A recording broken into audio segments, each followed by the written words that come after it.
माधवनगर थाना क्षेत्र अंतर्गत पाटीदार ब्रिज के पास मलबा उठाने आए डंपर से सेप्टिक टैंक टूटने के बाद जमकर विवाद हो गया, जिसके बाद डंपर चालक और मकान मालिक के बीच जमकर हाथापाई हुई। इसमें दोनों पक्षों के लोग घायल हो गए। फिर माधवनगर थाने पहुंच गए। वार्ड क्रमांक 4 के कानीपुरा रोड निवासी नंदकिशोर प्रजापति का डंपर शुक्रवार दोपहर 3:15 पर पाटीदार ब्रिज के समीप गली में ईश्वर नरेटिया के घर से मलबा उठाने आया था। इसी दौरान डंपर चालक राकेश प्रताप बाबूलाल निवासी महतपुर सिटी की अनदेखी से रुपेंद्र केथवास के घर के पास बना सेप्टिक टैंक फूट गया और डंपर का पहिया उसमें धंस गया। इसी बात को लेकर विवाद हो गया, जिसके बाद उपेंद्र केथवास और क्षेत्रीय रहवासियों ने डंपर चालक राकेश और डंपर मालिक नंदकिशोर प्रजापति की पिटाई कर दी। इसके बाद डंपर मालिक नंदकिशोर अपने परिचितों को बुलाया, जिन्होंने वहां खड़े राहुल गोटवाल निवासी खास मंडी को पकड़कर डंडों और लाठी से जमकर पीटा। राहुल फलों का ठेला लगाता है। विवाद के बाद दोनों पक्षों ने माधवनगर थाने पहुंचकर एक दूसरे के खिलाफ शिकायत की। हालांकि मामले में राहुल गोटवाल की शिकायत पर प्रकरण दर्ज किया गया है। भाई साहब, हमारे को वहाँ की जगह हम तो मल्ला भरने के लिए गए थे वहाँ की जगह, और जिस गली में हमें डंपर अंदर लगाया था वहाँ सड़क बनी हुई है और उसमें हमको मालूम ही नहीं था कि यहाँ की जगह चेंबर है अंदर। अगर हमें मालूम होता भाई साहब तो हम लगाते पहले बार। भाई साहब, जब हम गाड़ी वहाँ लगा रहे हैं और ये लोग वहाँ खड़े खड़े आराम से देख रहे थे गली के अंदर खड़े खड़े, ये जब डंपर अंदर लग रहा था, जब इन लोगों को मालूम था कि यहाँ चेंबर है तो साहब अगर हमको ये बोलते थे कि यहाँ चेंबर है भैया गाड़ी यहाँ मत लगा, तो हम गाड़ी वहाँ नहीं लगाते साहब। इन लोगों ने बोला ही नहीं साहब हमारे को वहाँ की जगह। और जब गाड़ी वहाँ लगा ली हमने और जैसे गाड़ी भर के हम वहाँ से निकलने लगे तो वहाँ के में सब गाड़ी अपनी वहीं को तिरछी हो गई साहब। बस इतनी सी बात थी। कौन सी जगह की बात है ये साहब? ये पाटीदार का जो पुल है, ये पुल नीचे उतरते से एक पाटीदार ब्रिज के जो ब्रिज है ये वाला, उसके पास में गले का भी मामला साहब। कितने लोगों ने मारपीट किया साहब? वहाँ तो साहब मतलब देख पाना मुश्किल था। अभी आप देख रहे हो, यहाँ लगी मेरे को, पीछे की यहाँ लगी मेरे को, ये हाथ में चोट लगी मेरे को, यहाँ की जगह पैर में लगी और पीछे भी लगी। क्या नाम है उनका? पूरा बदन मेरा दर्द हो रहा है। उन लोगों का नाम क्या है? साहब जानता भी नहीं साहब उनको कौन नहीं है, कि पहले बार साहब यहाँ की जगह में आया और मुझे इतनी बुरी तरीके से मारा था। मेरे लोगों ने, अगर वहाँ से मैं नहीं भगता तो शायद मतलब मेरे को इस पार्ट पे निपटा देता। हनुमान जी साक्षी साहब।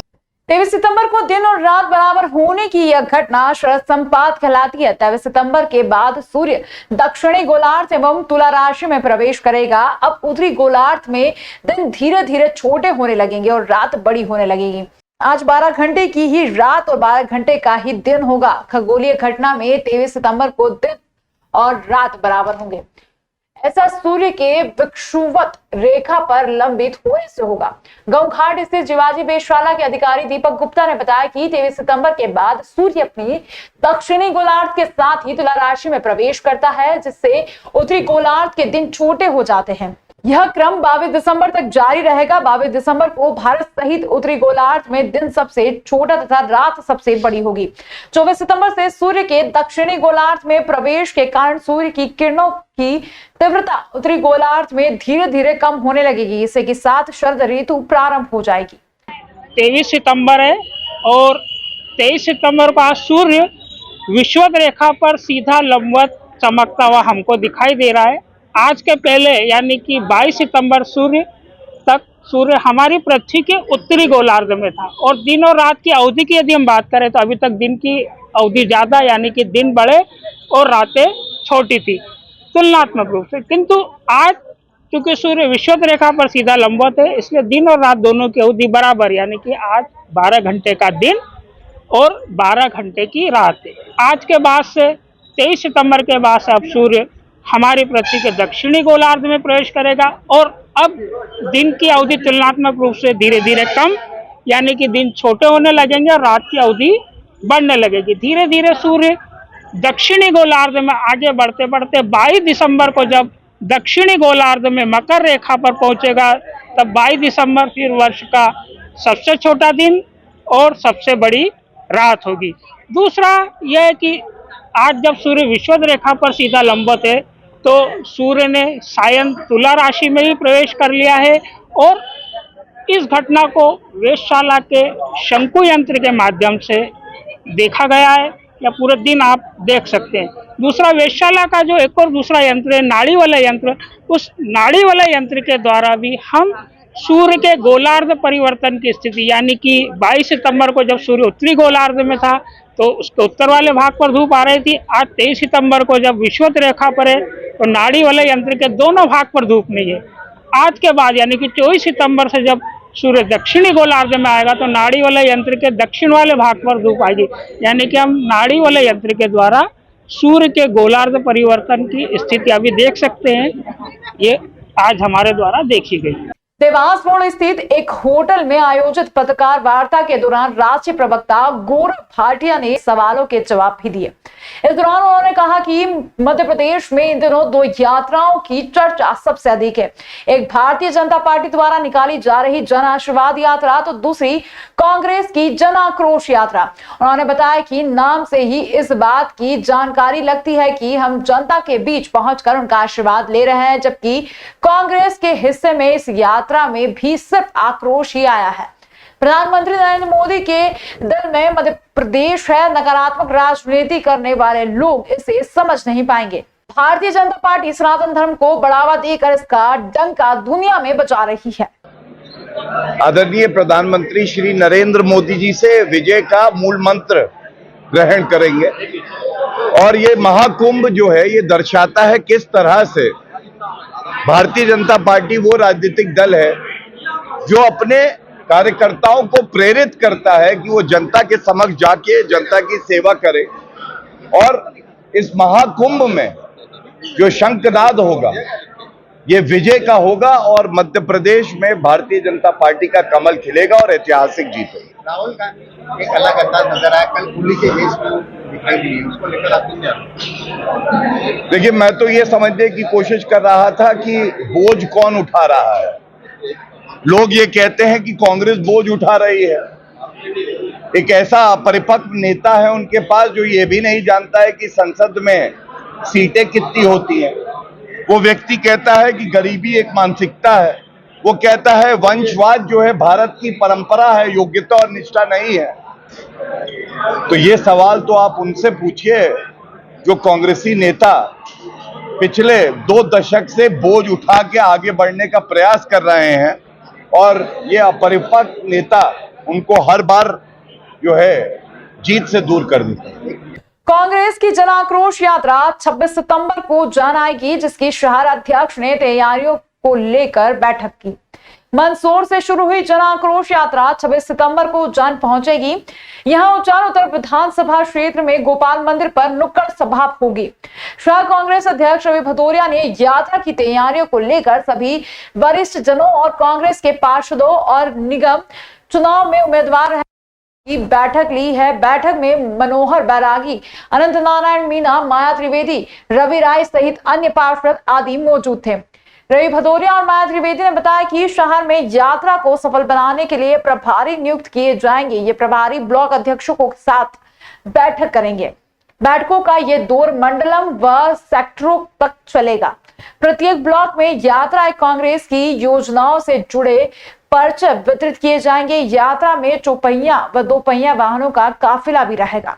भदौरिया ने कहा कि दोनों विधानसभाओं में होने वाली नुक्कड़ सभाओं के लिए भी हमें अभी से जुटना है। कांग्रेस की सरकार बनने पर पूर्व मुख्यमंत्री कमलनाथ जी ने अपने वचन पत्र में जिन योजनाओं के बारे में बताया है उन्हें जनता के बीच रखना है, जैसे कि कांग्रेस की सरकार बनने पर प्रत्येक महिला को 1500 रुपए, 500 रुपए गैस सिलेंडर, 100 यूनिट तक बिजली माफ आदि।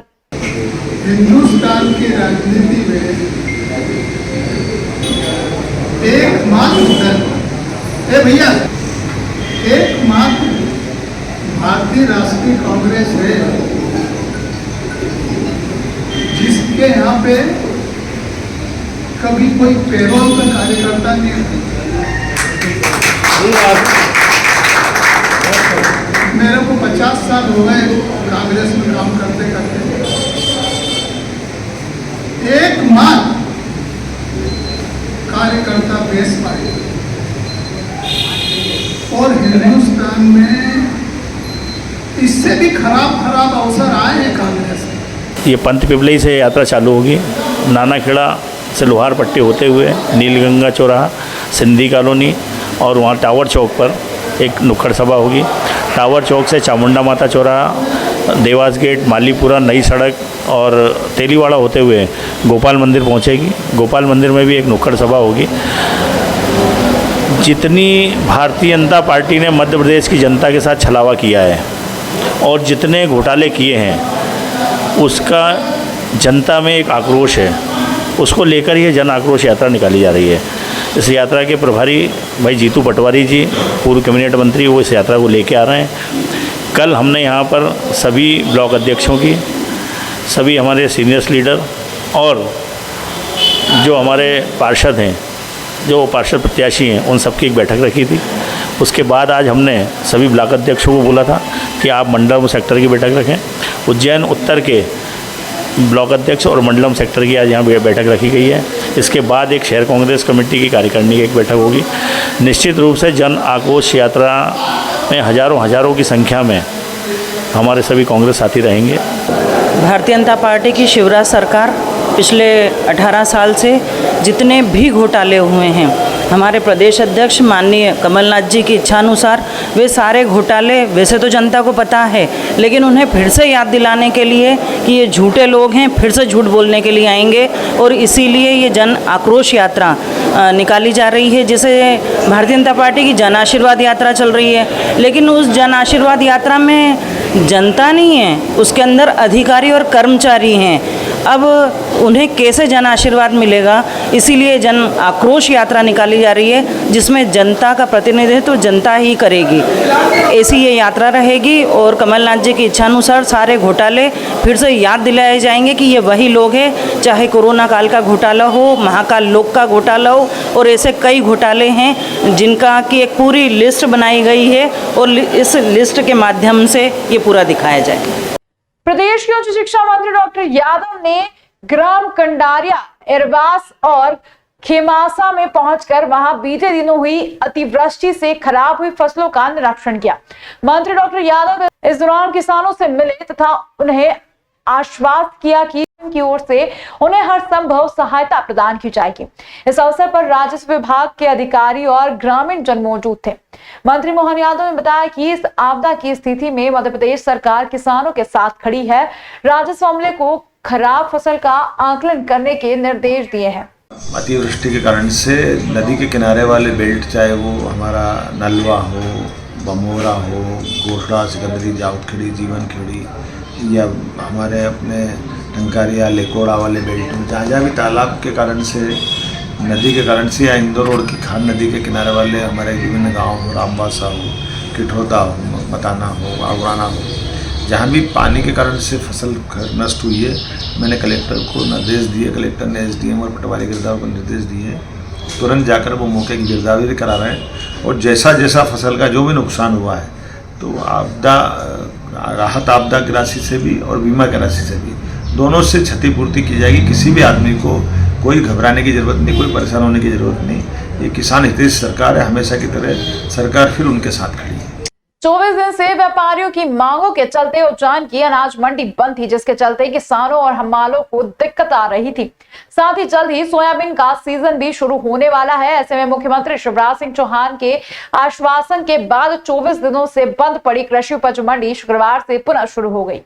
अपनी मांगों को लेकर कृषि उपज मंडी के व्यापारी पूरे प्रदेश भर में हड़ताल पर थे। इसी बीच मंडी कर्मचारियों ने भी अपनी मांग को लेकर हड़ताल की। 24 दिन तक मंडी का काम ठप होने के बाद प्रदेश के मुखिया शिवराज सिंह चौहान ने हर बार की तरह इस बार भी उन्हें आश्वासन दिया है। इसके बाद व्यापारी और कर्मचारियों ने मंडी को फिर से चालू कर दिया है। मंडी के पूर्व अध्यक्ष निमेश अग्रवाल ने जानकारी देते हुए बताया कि मुख्यमंत्री शिवराज सिंह चौहान ने आश्वासन दिया है कि व्यापारी और कर्मचारियों की मांगों पास कर दिया जाएगा। किसान नेता अशोक जाट ने कहा कि जैसे ही किसान अपनी फसल बेचने के लिए मंडी पहुंचे तो सबसे पहले किसान और मंडी व्यापारी कर्मचारियों ने मिलकर भगवान गजानन भगवान की महाआरती की। कई दिनों से मंडी बंद होने के कारण किसानों को भी अपनी फसल बेचने को लेकर चिंता हो रही थी। आज मंडी खुलने से सभी किसान भाइयों के चेहरे पर खुशी और किसान एवं व्यापारियों में खरीदी एवं बेचने को लेकर उत्साह दिख रहा है। आज काफ़ी दिनों के बाद में मंडी चालू हुई है।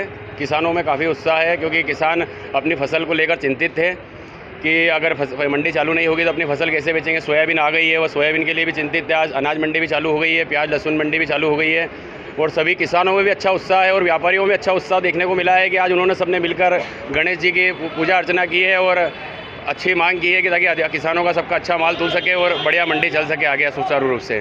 आज 24 दिनों से हमारी उज्जैन मंडी बंद थी और माननीय हम लोगों ने यहाँ पर गणेश जी की वंदना की, हवन किया और महाकाल भगवान को वो प्रार्थना की कि सद्बुद्धि दे। और उसी क्रम में माननीय मुख्यमंत्री जी ने परसों के दिन हमें आश्वासन दिया है कि आपकी सारी मांगें पूरी कर ली गई है। मंडी टैक्स के लिए मैं इसको जल्दी से जल्दी कैबिनेट में पास करा के और आप लोगों को अच्छी खबर देंगे। उनके आश्वासन पे हम लोगों ने मंडी चालू करी है। मैं पूरा परिवार, व्यापारी परिवार और महासंघ और उज्जैन की तरफ से सारे व्यापारियों की तरफ से उनको धन्यवाद देना चाहता हूं। उनकी पूरे शासन प्रशासन सभी का जो इसमें सहयोग रहा है, उन्हीं सभी को धन्यवाद देना चाहता हूं।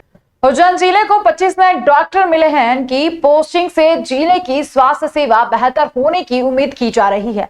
अभी तक उज्जैन जिले में शहर के साथ ही ग्रामीण इलाकों में डॉक्टर की बहुत कमी थी। शहर को छोड़कर देहात के हॉस्पिटल, प्राथमिक स्वास्थ्य केंद्र आदि में देर रात डॉक्टर की सेवा नहीं मिल पाती थी। डॉक्टर की कमी के चलते पेशेंट को उज्जैन जिला अस्पताल या मेडिकल कॉलेज रेफर करना पड़ता है, मगर अब राज्य सरकार ने इसकी सूध ली है और पीएससी के माध्यम से बड़ी संख्या में डॉक्टर की भर्ती की गई है। इनमें से उज्जैन जिले को 25 डॉक्टर मिले हैं, जिनकी नियुक्तियां की जा रही है। सीएमएचओ डॉक्टर दीपक पिप्पल ने बताया कि डॉक्टर का आना शुरू हो गया है। सबसे पहले जिन ग्रामीण इलाकों में डॉक्टर नहीं है, उन जगहों पर पोस्टिंग की जा रही है। जल्द ही जिले की स्वास्थ्य सेवाएं बेहतर हो जाएगी। अभी लोक सेवा आयोग द्वारा चयनित हमको करीब 24 से 25 डॉक्टर्स मिले हैं जिले को, जो विभिन्न अपने प्राथमिक या सामुदायिक जिला अस्पतालों में गए हुए हैं। उनकी जल्द से जल्द ज्वाइनिंग होने की तैयारी चल रही है, कार्रवाई प्रचलन में है और वो वहाँ पे अपने गंतव्य पर पहुँच के लोगों को उच्च स्तर की सेवाएं देंगे, ऐसा मेरे को मानना है। ग्रामीण क्षेत्र में कितनी कमी दूर होगी सर इससे? 80 से 90% सरकार ने पूर्ति की हुई है, आगे चल के पूरी भी हो जाएगी।